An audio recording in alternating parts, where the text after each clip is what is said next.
ഒരു മെഴുകുതിരി പോലെ സ്വയം ഉരുകിക്കൊണ്ട് നമ്മുടെയൊക്കെ ജീവിതങ്ങളിലേക്ക് പ്രകാശം പരത്താനായി മാത്രം ജീവിക്കുന്ന ഋഷി പാരമ്പര്യം പിന്തുടരുന്ന മഹാതപസ്വിയും പരമഗുരുവും പ്രത്യക്ഷ ദൈവവുമായ അന്ത്യശരണം ദക്ഷിണേശ്വര ഭഗവാൻ ഗുരുബാബയ്ക്ക് സമർപ്പണം. ശിവന്റെ രാത്രി അത്ര ശിവരാത്രി.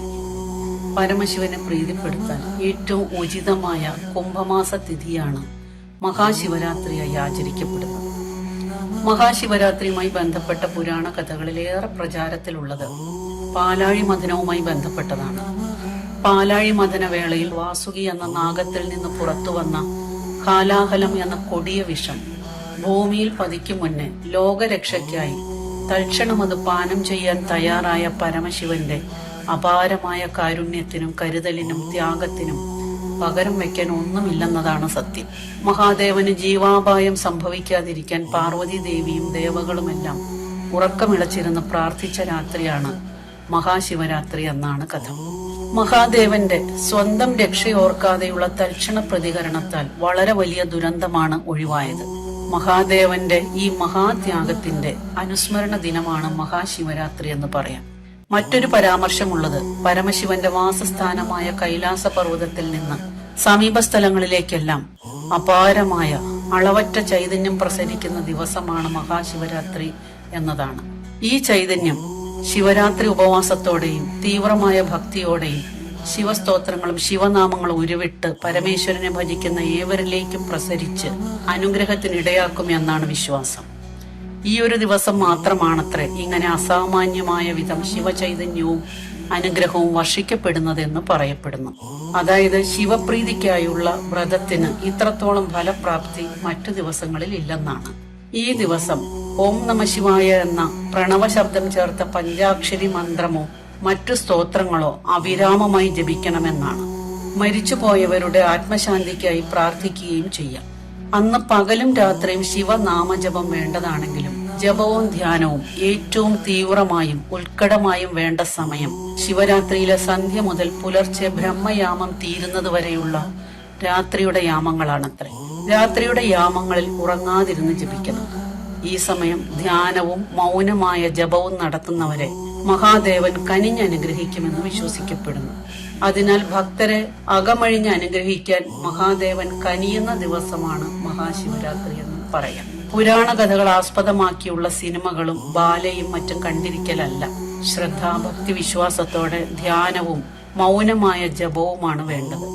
സദാ ധ്യാനവും മൗനവും അവലംബിക്കുന്ന പരമശിവന്റെ പ്രീതിക്ക് മൗനമായ ജപമാണ് കൂടുതൽ ഉപകരിക്കുക.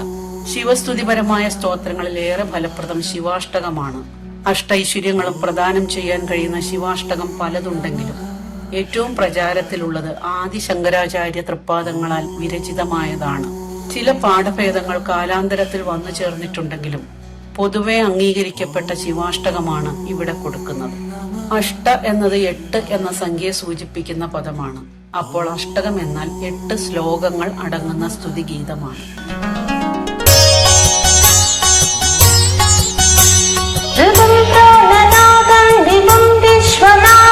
ജഗന്നാഥനാഥം സദാനന്ദവാചം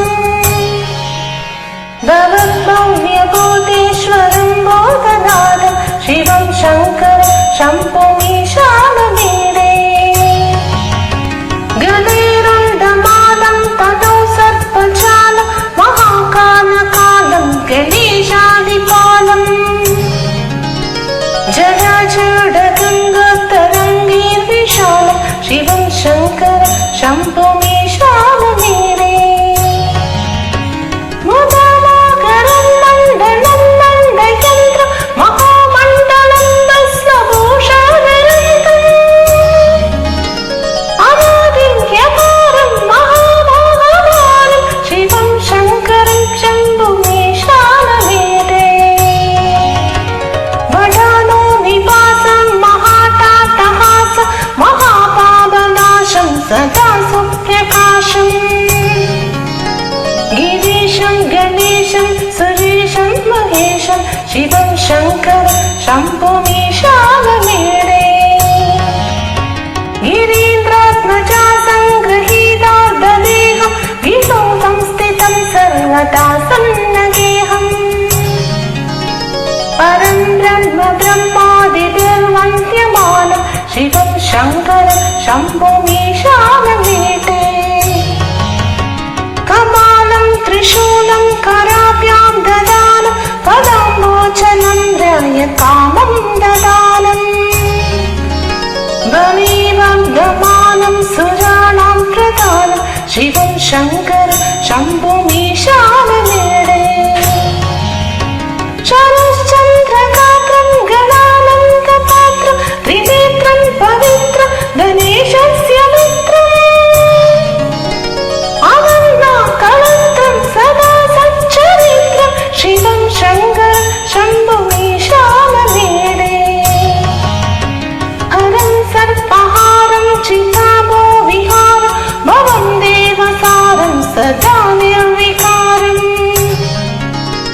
श्मशाने वसन्तं मनोजं दहन्तं शिवं शङ्करं शम्भुमीशानमीडे तवं यप्रभाते नरशूलपाणि पडे सर्वदा वर्गभावानुरक्त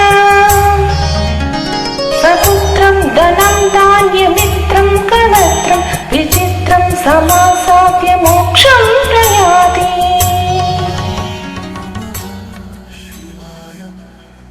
ശിവരാത്രി ആചരണം കൂടുതൽ അനുഗ്രഹീതമാകുന്നതിന് അമാവാസി ഉൾപ്പെടെ 3 ദിവസം തുടർച്ചയായി വ്രതമെടുക്കേണ്ടതാണ്. ചതുർദശി ശിവരാത്രിക്ക് തലേന്ന് ത്രയോദശിയിലും പിറ്റേന്ന് അമാവാസിയിലും ഉപവാസമെടുത്ത് പ്രതിപദം പുലർച്ചെ പാരണകൾ കഴിച്ചുകൊണ്ട് ഉപവാസം അവസാനിപ്പിക്കാം. അപ്പോൾ സമ്പൂർണ്ണ നവഗ്രഹ ഭജനത്തിന്റെ ഫലവും കിട്ടും. നവഗ്രഹ ദോഷങ്ങളാലുള്ള അപരിഹാര്യമായ പ്രശ്നങ്ങൾ പരിഹരിക്കുന്നതിന് 3 ദിവസത്തെ ഉപവാസമാണ് വേദവിധി.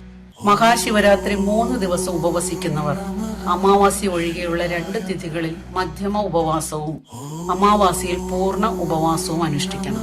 ഇങ്ങനെ എല്ലാ മാസവും ഉപവസിക്കുമ്പോൾ എല്ലാ മാസവും ശിവരാത്രി ആചരണവുമായി. എല്ലാ മാസവും ശിവരാത്രി ആചരണവും കുംഭമാസത്തിൽ മഹാശിവരാത്രി ആചരണവുമാണ് വേണ്ടത്. കുംഭമാസത്തിലെ മഹാശിവരാത്രിയിൽ മാത്രം വ്രതമെടുക്കുന്നവർക്ക് ഉപവാസം 3 വിധത്തിൽ ഏതെങ്കിലും ഒന്ന് സൗകര്യം പോലെ ആചരിക്കാം. ഒന്നാമത്തേത് പൂർണ്ണ ഉപവാസമാണ്, ജലപാനം പോലും ഇല്ലാത്ത പൂർണ്ണ ഉപവാസം. രണ്ടാമത്തേത് തുളസി തീർത്ഥം ഇടയ്ക്കിടെ സേവിച്ചുകൊണ്ടുള്ള തീർത്ഥോപവാസമാണ്. മൂന്നാമത്തേത് പാചകം ചെയ്യാത്ത പഴങ്ങളും പച്ചക്കറികളും കഴിച്ചുകൊണ്ടുള്ള മധ്യമ ഉപവാസം. ഈ ദിവസം പാചകം ചെയ്ത ഭക്ഷണപാനീയങ്ങളെല്ലാം പൂർണ്ണമായി ഒഴിവാക്കണം. ഇതിൽ അവരവർക്ക് സൗകര്യപ്രദമായ രീതിയിൽ ഉപവാസമെടുത്ത് ഈ ദിവസം ഉപേക്ഷിക്കുന്ന പതിവ് ഭക്ഷണത്തിന്റെ മൂല്യം കണക്കാക്കി ആ തുക അന്യർക്ക് ഉപകാരപ്പെടുന്നതിന് അന്യോന്യം തിരിച്ചറിയാത്ത വിധം ഇതേ രീതിയിൽ ഉപവാസമുള്ള ആത്മീയ സന്നിധി മുഖേന ദാനത്തിനായി സമർപ്പിക്കണം. അപ്പോഴാണ് നമ്മുടെ വ്രതം ഈശ്വരീയമാകുന്നതും അനുഗ്രഹീതമാകുന്നത്. ഇങ്ങനെ ഉപവസിച്ച് മിച്ചപ്പെടുത്തി ചെയ്യുന്ന ഒരു ദാനത്തിന് പല ദാനത്തിന്റെ ഫലമാണ് കിട്ടുക. ഈ ഉപവാസം വെച്ച് അന്നദാനം തുടർന്നുകൊണ്ടേയിരിക്കുന്ന മുറയ്ക്ക് ദുര്യോഗങ്ങളും ദുർവിധികളും ഒഴിയുകയോ കുറയുകയോ ചെയ്യും. കൈ നനയാതെ മീൻ പിടിക്കാനാവില്ലല്ലോ, കൊടുക്കാതെ നേടാനും ആവില്ല. ത്യാഗമെന്നതേ നേട്ടം, താഴ്മദാന അഭ്യുന്നതി.